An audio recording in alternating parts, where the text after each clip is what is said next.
Voilà, petit round-up vite fait du 32e de finale de la Coupe de France. Alors, comme vous le savez, si vous avez l'habitude de suivre, c'est pas un truc que je goûte spécialement. Hein. Beaucoup de matchs déséquilibrés, jouer sur des pelouses moisies quand c'est pas des pelouses synthétiques. Là, j'ai découvert ça aujourd'hui. Il y a eu 2 matchs sur des pelouses synthétiques qui sont interdits dans le monde professionnel. Les professionnels rentrent en 32e. Je ne vois pas pourquoi il y a des matchs sur synthétique. C'est aberrant. Et pendant ce temps-là, pour des raisons de sécurité, on permet pas à hier de jouer à Toulon. Donc, 2 poids, 2 mesures comme toujours. Il s'est pas passé grand-chose. Il y a eu quelques surprises. Hein. On va pas dire que l'élimination de Strasbourg à domicile contre Angers soit une surprise. En tout cas, c'était un bon match de Ligue 2 entre les 2 derniers du championnat.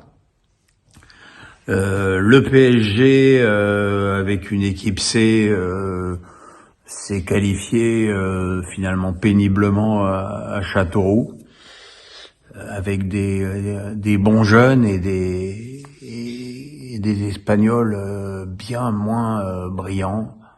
Soler, Sarabia, ça commence à être très problématique. Le même jour, Montpellier, qui fait partie des clubs de Ligue 1 qui avait décidé de faire tourner, s'est fait sortir à Pau. Déjà au complet, Montpellier a du mal à avoir des résultats. Alors vous pensez bien que quand ils font tourner, c'est encore pire. Le samedi, on a eu droit à la belle qualification de l'Olympique de Strasbourg contre Clermont au tir au but. Ils auront certainement le droit de jouer à la Méno leur 16e de finale. Ça fera peut-être un petit peu de baume au cœur, meurtri des Strasbourgeois en ce moment. Les 2 équipes de la Côte d'Azur ont rivalisé de nullité en se faisant sortir toutes les 2.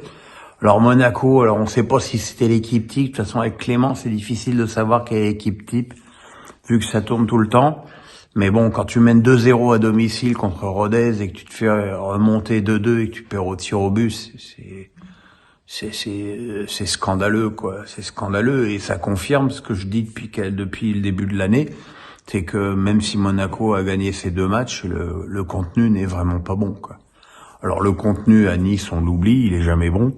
Il est même catastrophique. Pourtant, Lucien Favre lui avait mis la grosse équipe au puits, et puis ils ont encaissé un but en début de match, et ils ont été incapables pendant, le but, il est à la 7e, pendant 83 minutes. Les Niçois ont été incapables de revenir et même de se créer des occasions potables.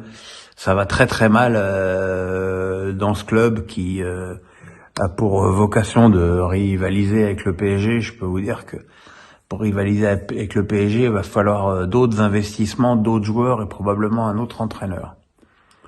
Et puis le dimanche a été bien gentillet avec des matchs. Alors attention, hein, je vous entends venir avec vos gros sabots. Je ne dénigre pas le foot amateur. Le foot amateur a le droit de vivre des belles histoires. J'en ai couvert plus d'une quand j'étais à l'équipe. C'est juste que moi, en termes de foot, ça me passionne pas, quoi. Donc je le dis comme toujours, quoi. Voilà, quand il y a eu des équipes de Ligue 1 qui jouaient avec sérieux comme Reims et Lorient, et ben ça fait les fessées.